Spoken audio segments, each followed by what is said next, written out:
जो सेनेटर हैं वो भी करोड़ों की तादाद, करोड़ों दे के मुंतखब होते हैं। हमारी सियासत में जो नए लोग आ रहे हैं उनके पास गाड़ियां हैं। तब अभी हाल ही में हमारी एक मजहबी जमात में एक शख्स उसने जमात में शमूलियत इख्तियार की, हमारे बड़े बड़े नाम उसके पीछे खड़े हो गए। वो जब तकरीर कर रहा था लोग उसके पीछे खड़े हो गए। लोग थे जिन्होंने उठे हैं अपनी बीवियों को सामने लेके आ गए। ठीक है, वो उनका फैमिली इशू है, मैं उस पर बात नहीं करता। इसे जुए की डकी बाई के ऊपर इल्ज़ाम है कि उसको जुए की वजह से गिरफ्तार कर गया। मिस्टर पतलू का आजकल वाक़या चल रहे हैं कि उसका और उसको जो गिफ्ट भेजने वाले लोग हैं उनका मामला चल रहा है। अस्सलाम वालेकुम, मैं हूँ आमिर हज़ारवी। बिल आखिर रियासत ने टिकटॉकरों के ख़िलाफ़ कार्रवाई का फ़ैसला कर लिया है। पूरे मुल्क से जो बड़े बड़े टिकटॉकर हैं उनके ख़िलाफ़ कार्रवाई की जा रही है। जो लोग बदतमीज़ियाँ किया करते थे सोशल मीडिया पे या मुख्तलिफ़ ऐप्स पे, उनके ख़िलाफ़ पुलिस कार्रवाई कर रही है, FIA कार्रवाइयाँ कर रही है। जहाँ बहुत सारे लोग इस कार्रवाई को सराह रहे हैं, वहाँ बहुत सारे ऐसे लोग भी हैं जो तनकीद भी कर रहे हैं।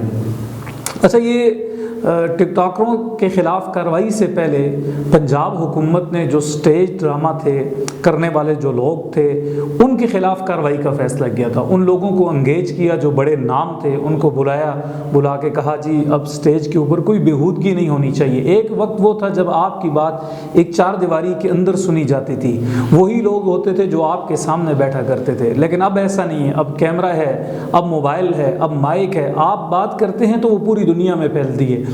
तो आपकी वजह से हमारे घरों का माहौल ख़राब हो रहा है, आपकी वजह से फैमिली ड्रामा साथ बैठ के नहीं दे सकती। लिहाजा स्टेज पे ऐसी जुगत, ऐसा मजाक नहीं होना चाहिए जिसमें तज़हीक को किसी की, जिसमें गाली हो, जिसमें आज़ा की बात की गई हो।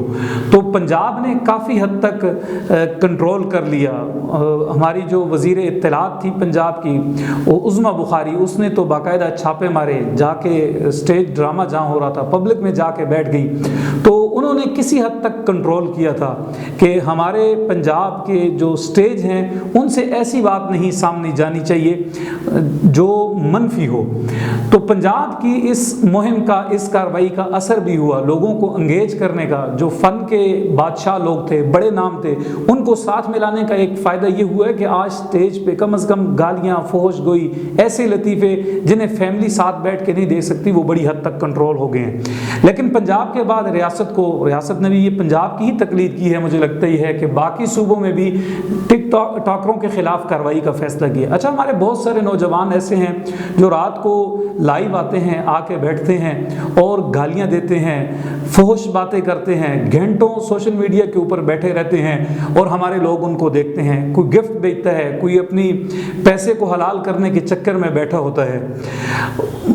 देखिए, बहुत सा वक्त ऐसा था, हमारी रियासत की पॉलिसी कोई नहीं थी। अगर रियासत बताती कि ये हमारी पॉलिसी है, आपने इसके ख़िलाफ़ कोई काम किया तो आपके ख़िलाफ़ कार्रवाई होगी। अब जब पुलों के नीचे से बहुत सा पानी बह चुका है तो अब रियासत को ख्याल आया है, जिन लोगों के हज़ारों की तादाद में, लाखों की तादाद में फॉलोअर्स हैं, उनको गिरफ़्तार किया जा रहा है।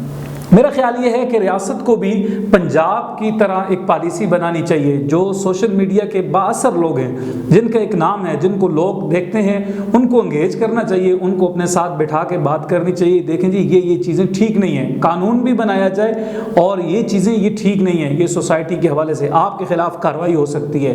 सोशल मीडिया बड़ी ताकत है। इमरान खान ने टिकटॉकर जो थे उनकी इफादियत को भांप लिया था। इमरान खान ने उनको अपने साथ बुलाया और अपने हक़ में किया।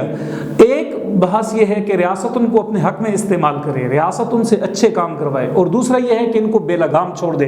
तो रियासत ने जब बेलगाम छोड़ा तो अब जिस शख्स के दिमाग में जो बात आई उसने वैसा ही काम करना शुरू कर दिया। किसी ने गालियां देना शुरू कर दी, किसी ने अपने आज़ाद दिखाना शुरू कर दिए, किसी ने मोटरसाइकिल को आग लगानी शुरू कर दी, किसी ने अपना चेहरा बिगाड़ना शुरू कर दिया। यानी जिसके जहन में जो बात आई उसने वैसा ही करना शुरू कर दिया। चंद लोग थे जिन्होंने उठे हैं, अपनी बीवियों को सामने लेके आ गए। ठीक है, वो उनका फैमिली इशू है, मैं उस पर बात नहीं करता। अपनी बीवी को सामने लाए और तरह तरह की हरकतें करने लगे। अच्छा, हमारे लोग उनको पसंद करने लगे। अब ये जो दौर था, चाहिए तो ये था कि इस दौर में बताया जाता कि हमारा हीरो कौन है। सब लोग पैसे की दौड़ में भागने लगे, सब लोग व्यूज़ के चक्कर में पड़ने लगे, सब लोग देखने लगे कि आज इस शख्स के पास पैसा है तो मेरे पास भी पैसा होना चाहिए, एक शख्स के पास असला है मेरे पास भी असला होना चाहिए। सोशल मीडिया के जरिए ये कामयाब हुआ, इसने बॉडीगार्ड रख लिए, मेरे पास भी बॉडीगार्ड होनी चाहिए। सोशल मीडिया कि जो लोग बड़े बड़े होटलों पे बैठ के खाना खाते थे, हमारे गरीब लोग उठे, उन्होंने उनको देखा और वो वही अयाशियाँ, वही चीज़ें। आप देखें पीछे वो हमारी इस्लामाबाद में एक लड़की कत्ल हो गई थी चित्राल में, अब वो बंदे का सामने आया तो उसने गाड़ियाँ अपने पास रखी हुई थी। इस्लामाबाद में अभी भी एक लड़के और लड़की का वाक़या चल रहा है, आपके सामने की बात है। कराची से जुए की डकी भाई के ऊपर इल्ज़ाम है कि उसको जुए की वजह से गिरफ्तार कर गया। मिस्टर पतलू का आजकल वाक़या चल रहे हैं कि उसका और उसको जो गिफ्ट भेजने वाले लोग हैं उनका मामला चल रहा है। यार ये सारे लोग पैसे की दौड़ में पड़े हुए हैं, लोग उसके लिए बेहूदगी कर रहे हैं, हर हद क्रॉस कर रहे हैं। उसकी पहली वजह यह है कि हमारी जो समाजी अखलाकियात हैं वो बिल्कुल ढह गई हैं। लोग इसको बुरा नहीं समझते, अगर कोई बंदा गाली देता है, देखने वाले लोग मौजूद ना हों तो बाइकाट कर दिया जाए, लेकिन हमारे लोग देखते हैं। और दूसरा, रियासती कंट्रोल नहीं है, रियासत का कंट्रोल होना चाहिए। रियासत को पहले इनके साथ डायलॉग करना चाहिए, इनको बताना चाहिए, कानून साजी करनी चाहिए। अगर ऐसा नहीं हो सकता तो फिर रियासत ये रुकते नहीं है, फिर इनके खिलाफ कार्रवाई करें। और तीसरा जो बहुत ज़रूरी चीज़ है वो ये है कि यार हमारे हीरो कौन लोग हैं। आज जिसके पास पैसा है हमारा वो हीरो है। सिर्फ टिकटॉक की बात नहीं है, हमारी सियासत में भी आज ऐसे लोग आ गए हैं जिनके पास पैसा है। हमारी जो सेनेटर हैं वो भी करोड़ों दे के मुंतखब होते हैं। हमारी सियासत में जो नए लोग आ रहे हैं उनके पास गाड़ियां हैं। तब अभी हाल ही में हमारी एक मजहबी जमात में एक शख्स उसने जमात में शमूलियत इख्तियार की, हमारे बड़े बड़े नाम उसके पीछे खड़े हो गए। वो जब तकरीर कर रहा था लोग उसके पीछे खड़े हो गए। एक वक्त वो था जब पैसे वाले से दूरी इख्तियार की जाती थी, चेक किया जाता था, किसी शख्स के ऊपर FIR होती थी, किसी शख्स का क्रिमिनल रिकॉर्ड होता था, लोग उससे दूर हुआ करते थे। लेकिन आज उस शख्स के पास पैसा है, गाड़ी है, बॉडीगार्ड है, सब कुछ ख़त्म हो गया। हमारी जो मजहबी अक़दार थी वो भी ख़त्म हो गई। मेरा ख्याल है हमें ये देखना चाहिए कि हमारा हीरो कौन हो सकता है। हमारा हीरो वो शख्स जिसके पास बंदूक है, जिसके पास गाड़ी है, जिसका क्रिमिनल रिकॉर्ड है वो है, या वो रेडी वाला है जो दिन भर धूप में खड़ा होता है और हराम नहीं कमाता। यानी ऐसे लोग होने चाहिए जो कम से कम इस कुत्ती दुनिया के पीछे न भागते हों, जो अपनी फटी चप्पलों के ऊपर, अपने फटे कपड़ों के ऊपर, खुश्क रोटी के ऊपर, कनात वाली ज़िंदगी के ऊपर राज़ी हों, अपनी बेनियाजी के ऊपर राज़ी हों, और थोड़ा जो अल्लाह ने उन्हें दिए है रिज़्क़ के हलाल के ऊपर राज़ी हों।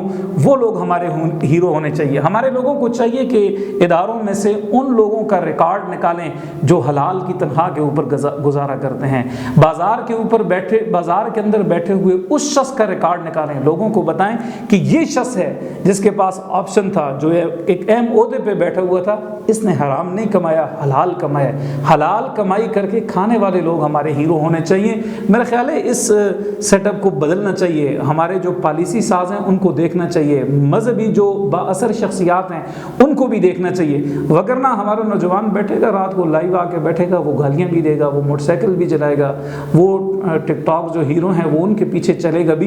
ये जो सैलाब आया हुआ है इसके आगे सिर्फ रियासती ताकत के ज़रिए बंद नहीं बांधा जा सकता।